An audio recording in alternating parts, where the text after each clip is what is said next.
Nunca me gusta lo que hago. Nunca. Es un problema para mí. Me gusta como mucho tiempo después, por ahí. Pero de momento... Pero sí disfrutás el proceso de creación. Sí. Sí. Me gusta... Igual ahora con la pintura estoy reconectando también. Este año no pinté casi nada y... Estoy como en la etapa que la documentación de lo que hago es más importante que el trabajo en sí para mí. No sé, Capaz ese tipo de obra es como súper importante tenerla documentada, bien documentada, ¿no? Para sí. Porque es como más experimental del que va a visitarla. Pero me pasa con todo. Poner con un cuadro... Hoy por hoy me interesa más tener una buena foto del cuadro que el cuadro en sí, porque ese cuadro se vende, eventualmente va a alguien que le gustó para la casa, en el peor de los casos le hace juego con los muebles, en el mejor de los casos es un coleccionista, pero igual queda para esa persona, la mujer y los hijos, y ya. Y es como que es para mí lo que tiene en mano la pintura, es como que estás reduciendo el arte a un grupo de espectadores muy pequeño. Y a mí, digamos, me gusta más mostrar una documentación que muestre una coherencia en un mensaje apoyada por distintos trabajos y cosas que escribís y que eso pueda llegar a toda la gente posible, porque es como que le da más sentido a lo que haces, de alguna forma. Más allá de que tenga éxito o no, o que el mensaje sea tomado o no, pero que sea transmitido. Al menos. Y en ese sentido, por eso me interesa más la documentación. Ahora estoy poner la página web nueva que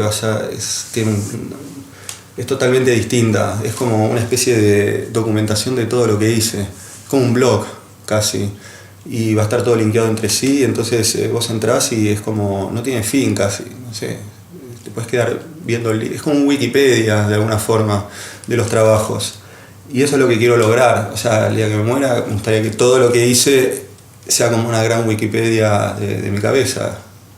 Eso sería para mí como lo máximo, digamos. Que para ver mi pintura tengas que leer lo que escribí, y para entender lo que escribí tengas que ver, no sé, escultura y así. Claro, todo el trabajo de investigación previo que haces, sobre todo en los últimos trabajos, que estuviste más en ciencia que en lo visual, ¿no? Sí, igual es raro, porque por ejemplo, cuando yo empecé a hacer, cuando me volqué más al arte, era como mucho más intuitivo en lo que hacía, y ahora como que soy como mucho más racional, si querés. Y eso nació justamente para modificar esta actitud intuitiva que yo tenía hacia el arte, y ahora que como que investigo más y trato de ser más racional con el proceso, veo lo que hacía antes y no está tan desconectado en el fondo. O sea, quiere decir que hay como... Me gusta ver que hay como una personalidad subyacente al individuo, que por más que no tengas la información, ese conocimiento o está con la persona desde que nacen. Y lo que hace la investigación quizás es que vos lo entiendas mejor, no que lo adquieras. No sé cómo explicarlo. Sí, ¿no? sí, que lo hagas más consciente. Sí, y al final quiere decir que al final a lo mejor nacemos con algo ya en la cabeza, en los genes, no sé. Bueno, es como una discusión filosófica eterna esta, ¿no? Si nacemos vacíos o llenos. Pero sí. Digo, al final hay como una estructura predeterminada en cada uno de nosotros y en todos juntos también a la vez, supongo. Y me divierte encontrar eso. Investigarlo, sí, personalmente. Y sí, es como que le da más sentido a todo, de alguna forma. Sí, al trabajo entero. Sí. O también te da más confianza de que no te que estás siendo honesto con vos mismo también, porque si no existiese esa conexión, no sé, a mí me resultaría como raro ya a esta altura. Yo pensé que no la iba a ver, pero digamos ahora a esta altura me doy cuenta que la hay.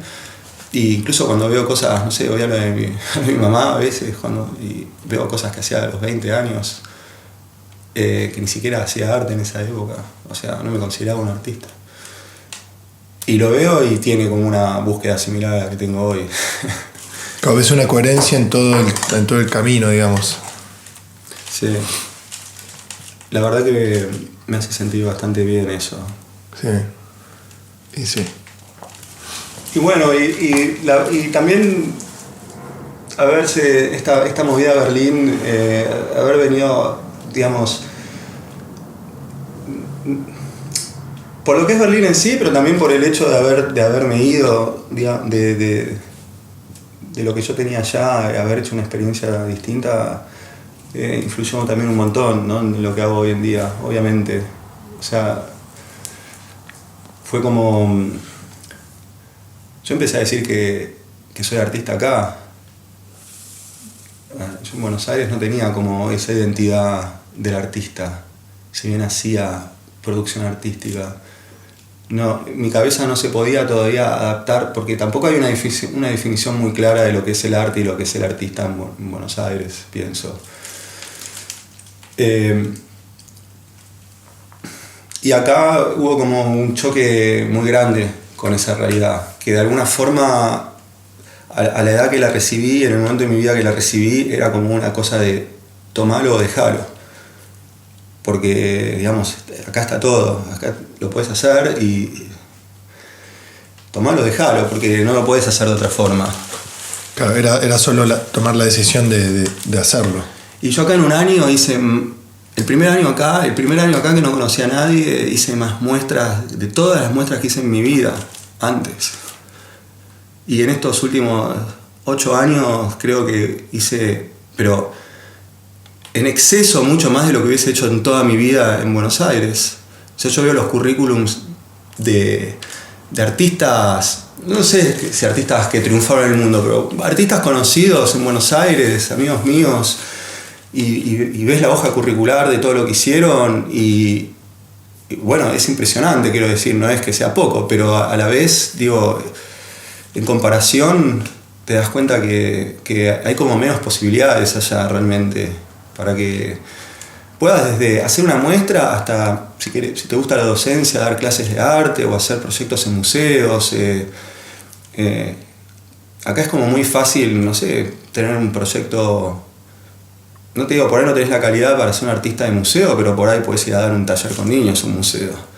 Y esa experiencia en un museo profesional de Europa, con los presupuestos que tienen, y además estás dando tu taller al lado de obras maestras y podés hablar de esas obras con los niños, es como tiene una mística distinta, digamos. Sí. ¿Vos cuántos años tenías cuando te viniste? Uy, a ver, esas cuentas me cuestan. Creo que tenía 31, 32. A ver, pará, fácil, ahora cumplo 40, sí, 31, 32. Pero además venía con un cambio encima, porque yo ya no me dedicaba al arte exclusivamente. O sea, para mí era cambiar de continente, de clima, de cultura, de idioma, pero también de profesión. Y encima no era que me pasaba de contadora, economista. Me pasaba, digamos, de arquitecto, diseñador industrial, diseñador gráfico, publicista a artista, que para mucha gente lo ve que está como que hay una conexión, y la hay, creo que la hay, pero a la misma vez es abismal la diferencia. No sé, creo que por ahí en ciertas herramientas hay muchas herramientas que puedes sacar del diseño, de la arquitectura, de la publicidad para hacer arte, pero el proceso y la finalidad y la honestidad que hay con lo que haces es muy distinta. Todo lo que es diseño generalmente, como involucra un trabajo, uno no puede ser enteramente honesto, pero no es culpa del cliente, es una cuestión de que vos estás trabajando para otra persona y digamos, lo más honesto que puedes hacer es también pensar en el que va a recibir tu trabajo, y en ese sentido no estás como siendo honesto con tu búsqueda necesariamente en todas las cosas que haces. Haces lo más que podés, y otra parte tratás de que la gente reciba lo que quieren, perdón. Sí, totalmente. Y esa es la mejor forma de trabajar, o la más honesta, si querés, de trabajar. sos arquitecto, por ahí una vez en tu vida te haces tu casa o puedes hacer un proyecto en tu vida o dos, contado con los dedos, en el que puedes ser enteramente honesto con... Y ahí quizá entonces ese arte se convierte en una forma, esa arquitectura se convierte en una forma de arte, por supuesto. Y hay ejemplos en la arquitectura de eso. Pero ¿cuántas veces pasa un arquitecto por esa posibilidad? O un diseñador, qué sé yo. Sí, cualquiera que tenga a alguien a quien darle el trabajo, digamos, ¿no? La devolución profesional. Y sí. Bueno, en el arte pasa también. Si uno es un artista que... Si el carácter de un artista depende emocionalmente un poco del éxito que tenga, digamos, éxito en la forma comercial, le puede llegar a pasar lo mismo también. O sea, su arte se podría llegar a convertir en una especie de producto que es consumido. Y en ese sentido, bueno, puede pasar. Pero a mí me interesa más como... no quiero obligar a la gente a que le guste lo que hago, pero si le gusta, digamos, quiero que le guste, obviamente. Y esa relación es distinta, o sea, no sé. Sí, ya el origen de la obra ya es totalmente distinto. No lo hacías para que guste, sino que... No, lo hago para que guste a la gente que le gusta lo que hago. Le guste, sí. Exactamente, pero no para que le guste a todo el mundo. De hecho, mientras más pienso que progreso, hay menos gente que por ahí entiende o se sube a lo que hago. Pero bueno, no sé. Estimo que es lo normal. Me parece que es lo normal.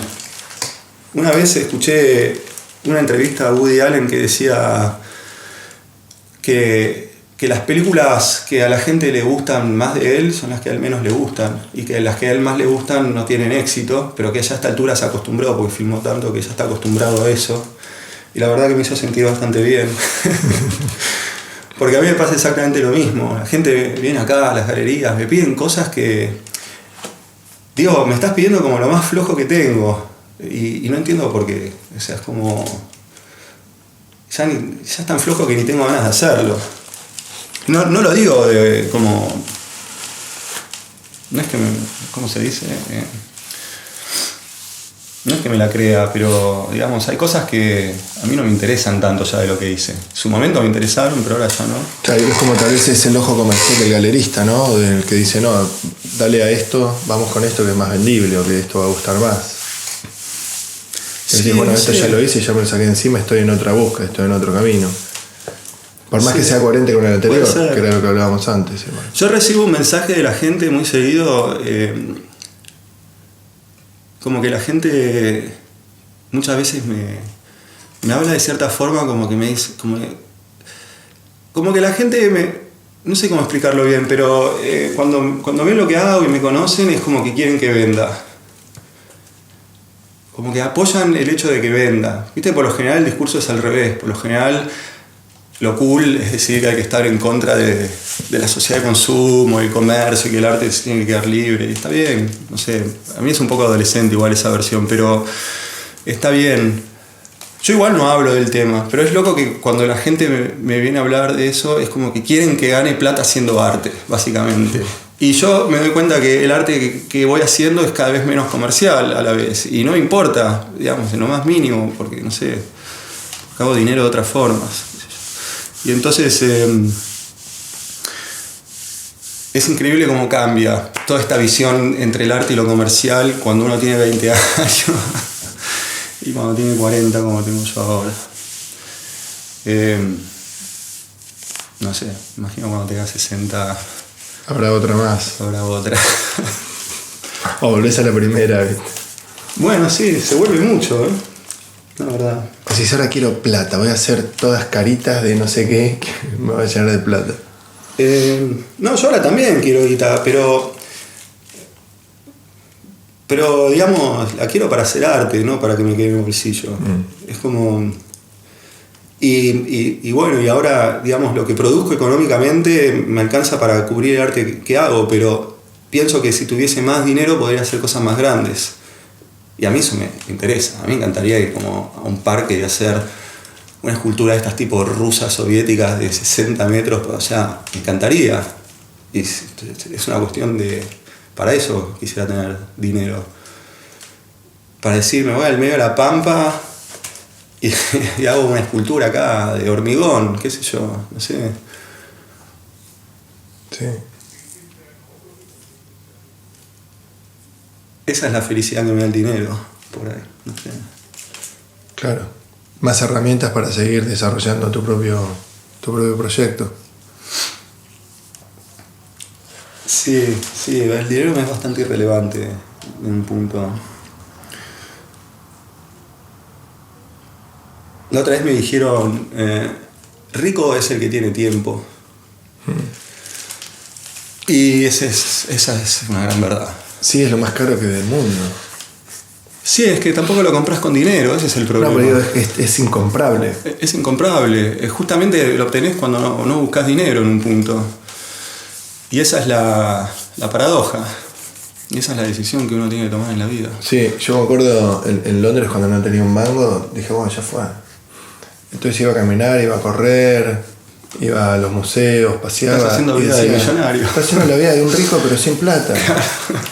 Pero estoy diciendo, tengo el mismo estilo de vida. Y sí. Y ahí dije, bueno, esto me lo llevo. Es que realmente te tiene que gustar mucho la vida del trabajo, porque, o sea, la belleza del sistema capitalista reside en que la gente no se da cuenta de cómo poder hacer su vida fuera de ese sistema. Y entonces es súper normal que vos dejes tu vida dentro de una oficina. Y si vos sos, no sé, un científico, un investigador, un docente, economista, sos, no sé, un abogado, un doctor, un médico, alguien que está como realmente necesita estar en un escritorio haciendo un trabajo, obvio, está buenísimo. Es lo mismo que el arte. Pero si sos un empleado, es difícil, ¿no? Porque es como que en un momento te ofrecieron cómo podrías hacer tu vida de otra forma.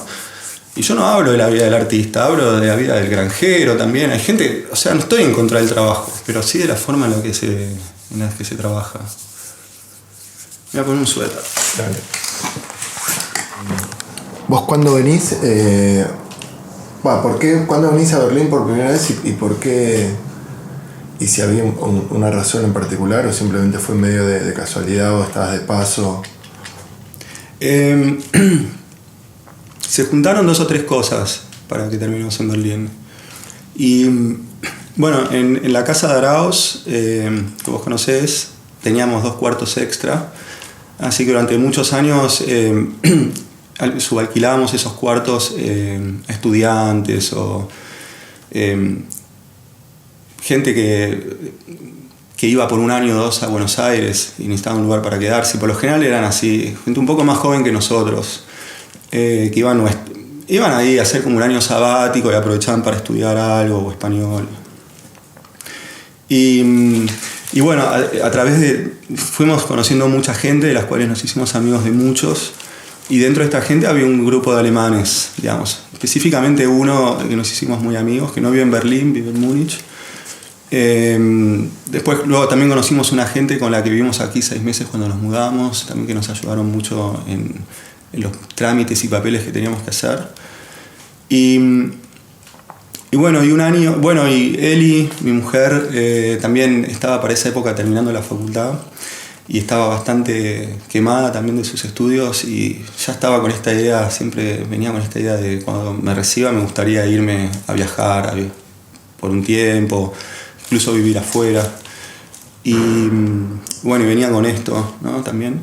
Y para esa época a mí me invitan bueno, no a Berlín, pero a Potsdam, que es acá al lado, a un festival de cine. Me acuerdo que tenía el corto más corto y el pasaje más caro de todos los invitados. Mi corto tenía 1 minuto. Y bueno, y era el que venía de más lejos, digamos, de alguna forma. En ese viaje lo conocí a Federico también, que él también venía con una película de él. Y bueno, aproveché y me quedé 1 semana más, porque justo este chico que te decía de Múnich estaba en Berlín y me dijo, voy a estar en Berlín, ¿por qué no nos vemos? Y bueno, nada, me quedé 1 semana más con él. Y nada, yo llegué a Berlín y era como llegar a Villa Gesell cuando tenés 12 años, ¿no? Era como... Era Disney para grandes. Todo era como... Había juventud por todos lados, gente por todos lados. Era como la salida de un concierto, pero a donde ibas. A donde ibas era gente tirados en el pasto tomando cerveza, otros fumando por ahí, gente caminando, bandas tocando en la calle, punks, bandas que, no sé, tocaban en la estación de subte, bares por todos lados. Salías a la calle, no conocías a nadie, enseguida empezabas a hablar con alguien y te decían, vamos a una house party, ¿por qué no vienen? Y de ahí te ibas a otro lado, de golpe pasaban los días y estabas así, y te invitaban a hacer una muestra, y ibas y hacías la muestra, y en la muestra te invitaban a irte a Austria una semana, a hacer un festival ahí. Y nada costaba nada, porque era todo, era como nada, era todo muy económico. Ese es tu primer contacto así con la ciudad, que llegas y Ese fue el contacto que tuve cuando llegué, esa semanita que vine por el festival. Era todo así. Y encima, bueno, también sucedía que como yo vine por una semana y estaban mis amigos acá y los amigos de mis amigos, te muestran también por ahí un poco, no te llevan a ver cómo es, no sé, el suburbio, te llevan ahí a los lugares que están un poco más calientes, obviamente. Pero bueno, uno se traslada de un lugar a otro y de golpe, no sé, sucedían cosas que no sucedían en otros países o en Buenos Aires. ¿Y ahí sentís que, o sea, venís una semana y te volvés a Buenos Aires? Y ahí la llamé a Eli por teléfono. Y porque yo venía a mí toda esta idea de mudarse, era un poco escéptico porque yo ya tenía 30 y pico, 30, 31, no sé. Y ya tenía como una serie de cosas que había, entre comillas, logrado en mi vida, ¿no? Como ya tenía mi casa, tenía un trabajo más o menos fijo. Podía hacer estas cosas así como una especie de hobby.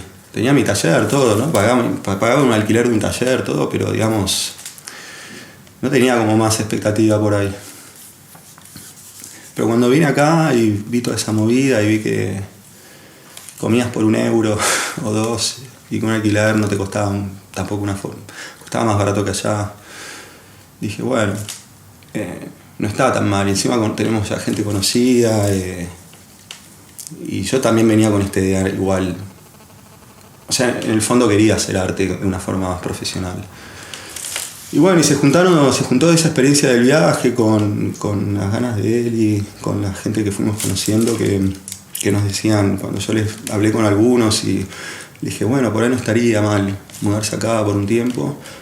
Sí, te ayudamos, vas a necesitar esto y esto, bueno, quedamos conectados, qué sé yo. Eso en la semanita que viniste. Sí. ¿Y la llamás a Eli desde acá?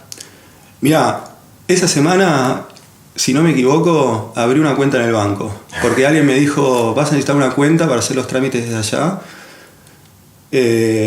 Porque si no vas a tener que hacer todo por la embajada y es un lío. Me dice, ya tenés una cuenta acá y hay una guita, entonces puedes tener una obra social, ¿no? Y entonces con eso podés tener y así. Y como la gente que me lo dijo era gente que yo confiaba en ellos, no eran artistas. Gente que, digamos, que son muy organizados, estos alemanes que saben los pasos que hay que hacer para hacer las cosas rápido y efectivamente. Y yo dije, pues ya está, voy a abrir una cuenta. Y así que me volví ya con la cuenta abierta, ya vamos a hacerla. Él me dijo, sí, dale, hagámoslo. Le digo, ¿estás seguro, Alemania? Porque Berlín en esa época todavía, cuando uno venía a Europa, de Buenos Aires, a hacer como la vuelta a Europa, no pasabas por Berlín. Pasabas por Múnich, a lo sumo, si venías a Alemania. Que realmente es la postal de Alemania que uno tiene, ¿no? Pero Berlín en esa época todavía no figuraba mucho turísticamente. Y me dice, ¿estás seguro, Berlín? El idioma. Digo, no, sí, te va a encantar, le digo. Porque además yo vi un montón de música, a él le encanta la música, le encanta toda la escena indie de la música, eso estallaba acá, estallaba. Había música por todos lados, bandas por todos lados. Digo, no, te va a encantar, le digo. Me imaginaba que así era Londres antes. Tenía esa movida, esa efervescencia con la música. Me dijo, bueno, dale, está bien. Y nada, ahí volví y nada, él me dice, ¿en serio? Le digo, sí, no, dale, vámonos. Y nada, a partir de ahí fue un año de chocarse contra la puerta porque tenés un sinfín de puertas cerradas con todo lo que es migración, irte del país. Llega un punto que te das cuenta que están a propósito de alguna forma, yo pienso que es una especie de filtro que pone los países, pero que también cuando uno hace una experiencia así, de alguna forma también está bueno, porque tenés que tener también muchas ganas de pasar todos esos filtros. Está bien que te desalienten en un punto, digo, quiero decir, porque si no estás muy seguro irte del país, no está tan bueno dejar todo. Sobre todo en un país como Buenos Aires, que cuesta armar las cosas. Entonces, nada, fue un año de trámites, básicamente, ir a la embajada mucho, aprender un poco de alemán, como para tener un primer contacto, que resultó ser nulo igual cuando llegamos acá. Pero bueno. ¿Y cuánto, te acordás más o menos cuánto pasó entre la semana que volviste y que se vinieron para acá? Cuando se vinieron para acá, ¿se vinieron de una? ¿O vinieron, volvieron? No, vinimos de una. Habrá pasado un año, quizá un poco más, no sé. O sea, en ese año hicimos los trámites, nos casamos, dejamos más o menos las cosas más o menos ordenadas. Tampoco teníamos muy claro cuánto tiempo nos íbamos. A la gente le dijimos que nos íbamos un año, pero para que sea como más fácil en la cabeza de todos. Creo que los dos sabíamos que nos veníamos por más de un año. Ahora, si me decías 8 años, que es lo que llevamos ahora, tampoco sé si hubiese dicho... O sea, no sé si hubiese creído que nos íbamos 8 años. De hecho, dejamos las cosas organizadas en Buenos Aires de tal forma que podíamos volver si acá fracasaban las cosas. Era una realidad. O sea, en ese momento... Hoy siento que si te venís hoy, la gente que viene hoy tiene como una base de contención mucho más grande y de ayuda, digamos, al extranjero mucho más grande de la que había en esa época con nosotros. Nosotros conocíamos 2 o 3 alemanes, buena onda, que nos iban a ayudar y ya. Y tuvimos que hacer acá todos los, digamos, contactar gente, hacer amigos, todo eso. Hoy es como, no sé, hay como una red más grande, me parece. Como de contención y de que es más... Ya llegás y conocés más gente, hay más gente ahora que antes. Sobre todo más gente de Sudamérica también. Entonces siempre que viene alguien, conoce a alguien o tiene un amigo en común. Sí, está ahí. Y igual cuando decís, hablas mucho como en pasado, ¿sentís que cambió mucho la ciudad en estos últimos? Decís, habían bandas, había gente en la calle, ahora no pasa más. Y cambió, sí, cambió muchísimo. Cambió más o menos, por ejemplo, pensá en lo que podría ser Palermo hoy y lo que era hace 15 años atrás, no sé, o 10. Debe haber cambiado como un poco en esa dirección. Pero a veces también hay que entender que en esos mismos años que pasan también para uno. Y también no es que solo cambia la ciudad, cambia también la ciudad en relación a lo que va cambiando uno personalmente. Pero sí, antes era como una ciudad como un poco más... como más indie en un punto, era como todo más under. A mí me gustaba porque era como una ciudad de actitud punk, pero ultra segura. Entonces vos vivías como toda una serie de situaciones interesantes y muy inspiradoras, sin tener miedo a las cosas que te podían pasar, como situaciones que en otros países hubiesen representado, no sé, o riesgos o como cosas raras, no sé, como... Y acá sucedía como de toda una forma muy natural, bastante amistosa. Y eso fue por ahí, quizá es como el cambio más grande, pienso, ¿no? Como que se perdió eso de que salías a la calle y entrabas con una especie de flujo cultural que había en ese momento, de efervescencia, y vos ibas descubriendo la ciudad de esa forma. Y supongo que seguirá pasando, pero es como que hay como...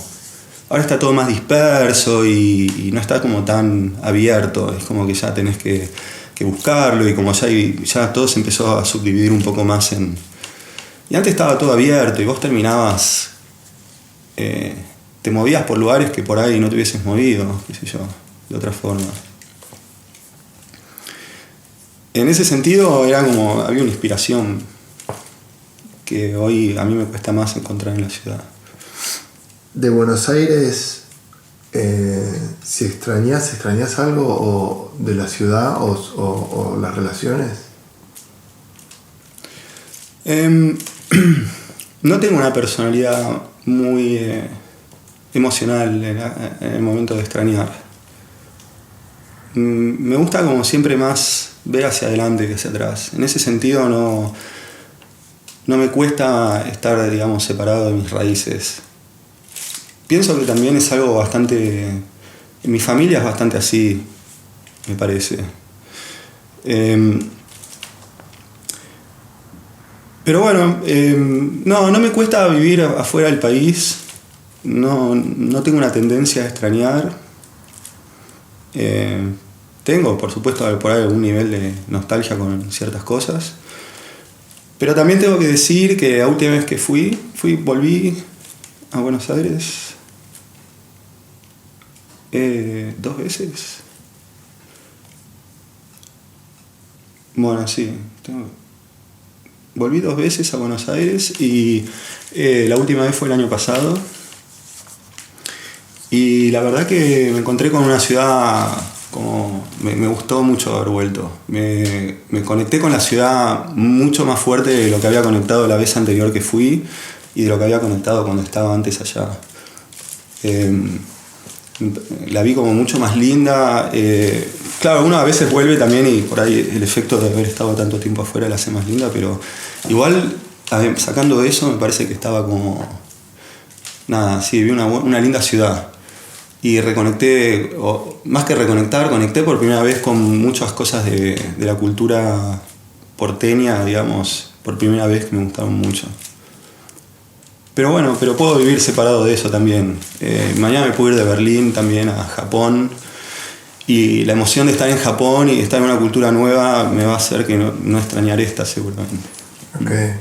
O sea, no sentís que te terminarías acá, por más que sea una posibilidad. ¿En el futuro? Sí. No sé. En ese sentido dejo correr un poco las cosas. Las dejo un poco fluir porque... A mí me gusta más pensar que uno tiene que estar en el lugar donde uno puede hacer las cosas que quiere hacer. A mí me gusta pensar siempre en el momento de mi muerte, ¿no? Suena un poco feo, pero digamos, me gusta pensar que en el momento que me esté muriendo y vea hacia atrás, no me voy a arrepentir de la vida que tuve. Eso es como el motor de mi vida. Yo quiero realmente hacer las cosas que tengo que hacer. Por eso no me importa tanto la parte ni económica ni exitosa de lo que hago. A mí, digamos, yo quiero tener la seguridad de que voy a hacer lo que tengo que hacer, digamos, ¿no? Y nada, en estos últimos años fue Berlín, porque por todo lo que estuvimos hablando recién, daba esa posibilidad. Y bueno, y si acá se corta o surge otro lugar donde las posibilidades son mayores, yo voy a ir ahí. Y claro, y es como, bueno, a veces es duro estar, o feo, o no está tan bueno estar lejos de la familia, o de tu entorno, de tus amigos, pero en mi escala de valores es más importante hacer lo que tengo que hacer. En el futuro quizás Buenos Aires también ese lugar, o no sé, o algún otro lugar de Argentina, o de Sudamérica. Seguro lo sea. Yo la verdad pienso que en algún momento voy a volver.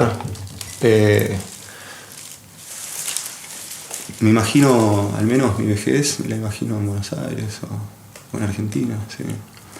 ¿En ciudad? ¿Vejez te la imaginas en ciudad o tal vez más countryside? A mí, si pudiese elegir libremente, me gustaría tener un lugar tipo alejado en la naturaleza, una casa sin ningún lujo, pero un lugar al cual yo me pueda retirar 1 o 2 veces al año, el tiempo que necesite, y luego vivir en la ciudad, porque la ciudad para mí tiene una... Para mí la ciudad es la base de todos los conflictos que a mí me interesan, digamos, es donde nacen todos los conflictos que a mí me interesan, nacen de las ciudades y de la agrupación de gente, digamos. Así que me siento muy cómodo en las ciudades, me gusta vivirlas. Pero también me gusta tener la posibilidad de alejarme y tener como ese lugar idílico en un bosque o al lado del lago, en un lugar donde vos puedas sentarte y estar en soledad, en soledad en el sentido de estar con uno mismo, ¿no? Eso me encanta también. Pero bueno. Que una vez me hablabas de que algo positivo de esta ciudad era que puedes estar en el medio de la ciudad y alejarte un poco y te vas a un lago con... Sí. Y puedes estar medio en soledad también. Sí, es verdad. Es muy lindo en la ciudad eso. Es como vivir en San Martín de los Andes combinado con Buenos Aires. Pero no llega a darte eso en el tiempo, digamos. Lo puedes hacer un día. Yo siempre sueño con tener un lugar al que me pueda ir 1 mes o 2 y que además que sea mi lugar, el lugar donde uno tenga...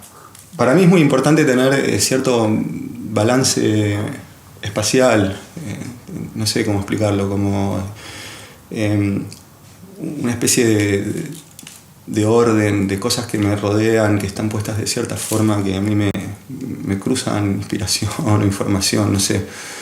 Y viviendo afuera uno pierde eso un poco, porque es muy difícil armar eso cuando uno nunca sabe qué va a pasar, si te vas a quedar. Y si lo armás, estás como medio asumiendo que te vas a quedar en un lugar que tampoco por ahí tomaste la decisión de quedarte.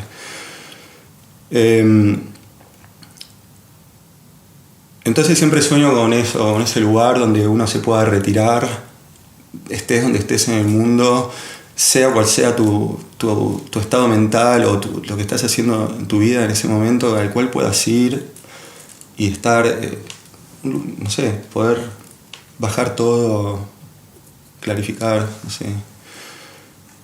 Y toda la gente que, de hecho, a mí la mayoría de la gente que yo admiro tenían un lugar así, de hecho, también, ¿no? Como al cual iban, no sé, acá está la casa de Einstein, por ejemplo, al lado del lago, ¿no? Y, no sé, me parece que es como un lugar necesario para mí. Como para bajar, ordenar. Sí. Claro, vos te podés ir ahora acá a una cabaña, un lago, quedarte 1 semana, y está bueno, no digo que sea. Pero este lugar en el tiempo, no sé, para mí quizás se está convirtiendo en una especie de necesidad, al menos mental. También lo puedes armar en tu cabeza, pero bueno, es como... Como ponerte a meditar y qué sé yo. No, bueno, está toda esta idea del palacio mental, no sé si escuchaste alguna vez. Bueno, es una forma, es como una técnica para recordar cosas, ¿no? Que uno se imagina, vos tenés como un ambiente o una casa en tu cabeza y te la aprendés de memoria esa casa y te pones los objetos que vos querés y nada, y te la sabés centímetro a centímetro. Y cuando esa casa está completa, puedes usar esa casa para recordar cosas. Por ejemplo, una fecha, la recordás con un cuadro, y porque la cabeza funciona mejor con imágenes que con palabras, que con conceptos. Y entonces mucha gente usa esta técnica, ¿no? Que es como... es la técnica de Sherlock Holmes, por ejemplo, ¿no? Que usaba Conan Doyle en su personaje. Que cuando vos relacionás un dato con una imagen es mucho más fácil recordarlo. Y si vos manejás eso bien, te puedes decir 100 palabras y te acordás de 100 palabras porque vas relacionando cada una con cada cosa. Y en teoría uno podría armarse un palacio mental que también sea su refugio, ¿no? Un lugar para ir ahí a desarrollar sus ideas, porque es donde están todos los conocimientos también que uno va abordando. Claro. Pero en la ciudad es difícil, ¿no? Llegar a eso también. Sí. Hay mucha información que no necesitamos dando vueltas todo el tiempo. Mucho estímulo constante. Sí. ¿Y de Buenos Aires hay algo puntual que no te guste? Así específicamente que digas hoy en día, uy, qué bueno que no tengo que lidiar con esto puntualmente de allá.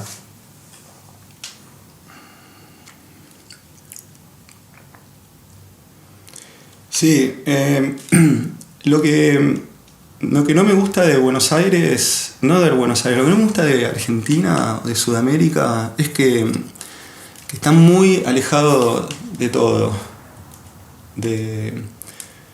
Está como muy desconectado del resto de las cosas. Es como una isla. Tenemos incluso a veces este pensamiento de isla. Es como viene en Australia. Pero siempre me gusta decir sobre Argentina que lo que tiene de malo es lo que tiene de bueno. Y esta cosa de que esté alejado a la vez también es algo muy positivo. Creo que ayuda mucho en la definición de la identidad y creo que ayuda mucho en la definición de una cultura que es una cultura de inmigrantes. Cuesta, ¿no? Como desarrollar una identidad en Argentina teniendo tanta inmigración. Y creo que esto de estar tan separados de alguna forma obliga también, por un lado, a ver constantemente qué se hace afuera, pero por otro lado a reinterpretarlo y armar como la versión local de todo lo que fuimos heredando. Pero bueno, como yo tengo más una personalidad de que a mí me gusta estar en contacto con el inicio de las cosas, me gusta la historia, me gusta llegar a la pregunta primera. Y por esa razón me siento como que nuestra civilización viene de Europa de alguna forma. Y si me tuviese que ir de Europa me voy a Oriente, porque todo lo que tenemos acá viene de Oriente. Es como, para mí está clarísimo. Si yo me pudiese ir a vivir ahora a la medialuna fértil, a un lugar que no esté en guerra y que no esté como acosado por problemas serios que tienen en muchos países del este, a mí me encantaría ir al este. Me encantaría, pero... y bueno, entonces para mí estar alejado del inicio de las cosas me cuesta. A mí no me gusta Europa en este momento porque tengo más cercanía con la historia. Y la historia me ayuda a ver una versión más o menos contaminada, digamos, del ser humano y de su pensamiento. Que está igual contaminada, pero bueno, menos que la que... Claro, menos que... No sé. Si el camino es más corto. En el proceso que vos estás... Sí, en tu camino, sí. digamos, en tus objetivos. Supongo que al final igual volvés a que... Yo no creo en las líneas, no creo en la línea recta. No creo que las cosas empiecen en un punto y... Yo creo en la curva. Quiero decir, eventualmente mis intereses me van a llevar a Sudamérica de vuelta. Y a veces, ahora digo que estoy alejado y en otro momento me voy a dar cuenta que lo más cerca que puedo estar es allá. Y que por ahí voy a querer volver, no sé, a las culturas indígenas. O sea, quiero decir, hay una vuelta, hoy estamos muy marcados por la línea recta. La línea recta es casi la estructura... que ha primado en los últimos 2000 años, la recta. Y para mí es una cosa, mi cabeza no es recta, pero no es recta. Mi cabeza tiende más, si querés, a las cosas más curvas. O ya ni siquiera le quiero poner una forma geométrica. Me gusta más definirlo como algo en el espacio. No es una forma, no es una figura, es una forma. Ya tiene nodos en el tiempo, en el pasado, en el futuro, en las ideas, en la parte, en el estado de la mente, en las intenciones que uno tiene. Todo eso son fuerzas matemáticas. No sé, ya no existe el recorrido de una forma direccional. No sé, para mí todo sucede yo no dejé de estar en Buenos Aires, no sé, eso quiero decir. Para mí estar acá es una forma de estar allá. Lo que te decía recién, vuelvo a Buenos Aires después de 7 años y veo la ciudad de otra forma. Y tiene que ver con que haya estado afuera. Porque si no me hubiese ido nunca, quizá la ciudad hoy la vería de otra forma. Totalmente. Entonces lo que no te gusta y lo que te gusta medio que coinciden un poco. Me gusta pensar que no hay división entre lo bueno y lo malo, entre lo más conveniente y lo menos conveniente, entre lo que te gusta y lo que no te gusta. Me gusta pensar que lo que pienso no está fijo en un punto, me gusta contradecirme mucho, me gusta que todo sea posible. De hecho, muchas veces me preguntan en qué creo, porque a veces hablo y la gente no entiende muy bien qué estoy diciendo, y me preguntan, ¿pero vos crees en esto? Y yo digo, yo creo en todo, porque vivimos en un universo infinito, cada vez es más grande, quiere decir que el conocimiento cada vez es menor, y las posibilidades de las cosas que pueden pasar es tan grande que creer en algo me parece ridículo. Creer en algo, es como, yo estoy abierto a todo, y claro, a veces, según lo que uno esté viviendo en ese momento, tendés a tener más cariño por algunas ideas que por otras, pero nunca estoy cerrado. Trato de no cerrarme nada en ese, no sé, me gusta pensar que todo es posible y que todo es desarrollable, y que a veces cosas que a uno le parecen estúpidas o ridículas es solo una cuestión de que no están desarrolladas en la cabeza lo suficiente, no sé. Todo lo que se dice de alguna forma y fue pensado por alguna razón. Incluso el pensamiento del loco. El loco está teniendo una percepción distinta a la del normal de la gente, y eso hay que considerarlo seriamente, porque creo que está como ya más que visto que la percepción es algo que digamos es limitado a cada uno y que puede ser perfectamente de otra forma. Basta tomar una copa de vino de más, o tomar una droga, o leer una literatura, un poema muy bueno, o no sé, o quedarse dormido pero no, o basta ese tipo de experiencias para ver que la percepción cambia enseguida. Sí, sí. Hay gente que tiene, ¿cómo se llama? Me olvidé el nombre. Gente que huele sonidos, que escucha imágenes. Tiene un nombre en psicología. Bueno, ahora se me va a venir, a veces soy malo con los recuerdos. Pero bueno, hay gente que incluso por naturaleza tiene la percepción cambiada, y todo lo que está estudiando ahora las neurociencias desde el siglo XIX a hoy, experimentos que hacen con el cerebro humano, es todo química también en un punto, y la química es algo que cambia, ¿no? Que se puede manipular. Sí. Y esa química viene de las plantas que están antes que nosotros. Así que digo, no sé. Tal cual, tengo que hacer un backup porque me voy a quedar sin memoria.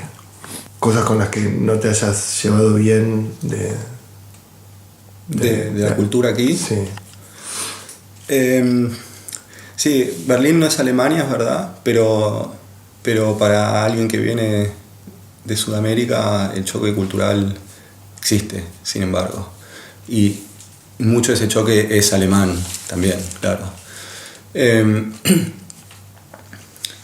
general, no sé, me he tomado, y creo que más o menos la gente que conozco también se lo toma con la misma filosofía, todo este choque cultural como un desafío a superarlo y también a descubrirse uno mismo, ¿no? Porque de alguna forma pone en prueba un montón de sistemas de creencias que uno tiene con las cosas, cómo las cosas tienen que ser o cómo deberían funcionar.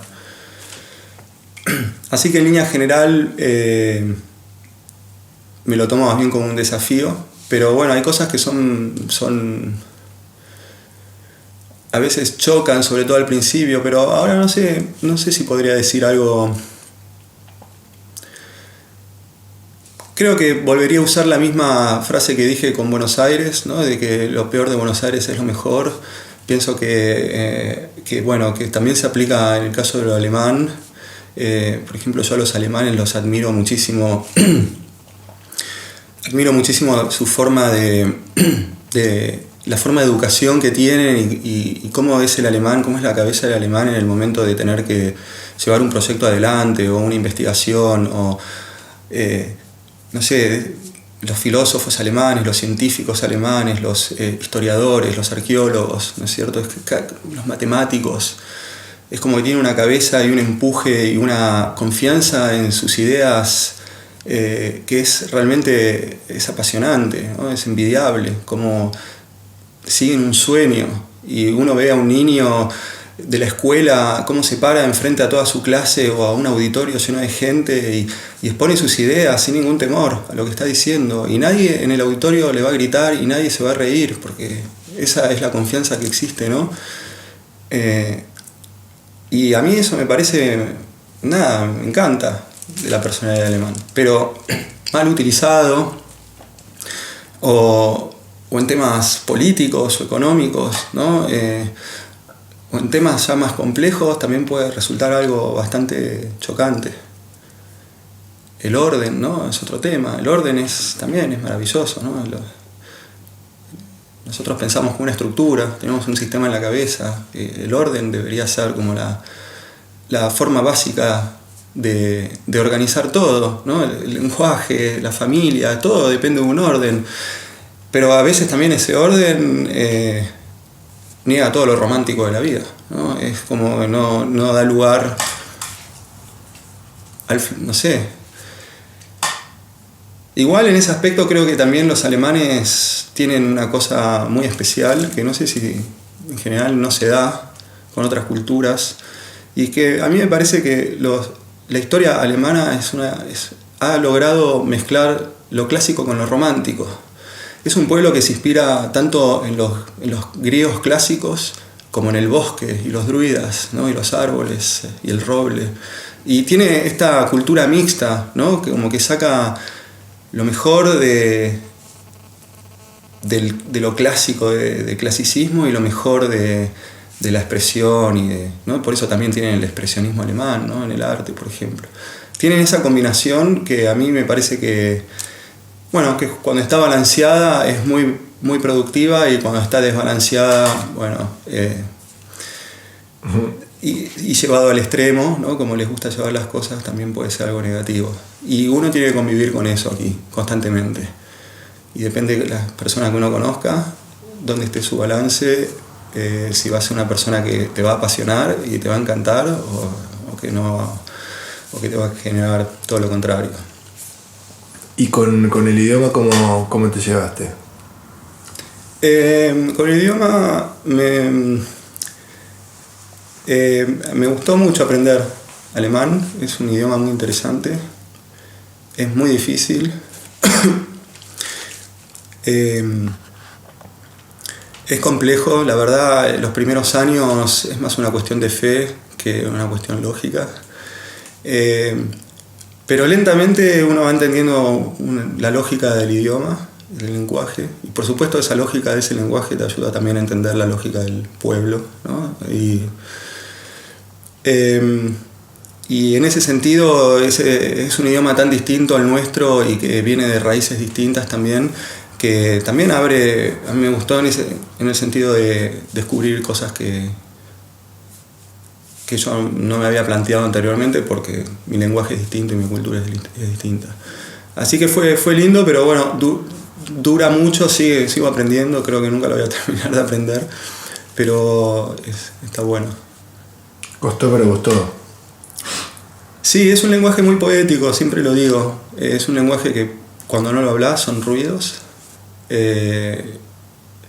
y cuando lo empezás a hablar y entender la lógica pasa a ser un lenguaje con mucha melodía y muy poético, porque cuando uno aprende las palabras aprende el significado verdadero de la palabra, algo que en español no siempre se da. Perdón, se me está secando la garganta.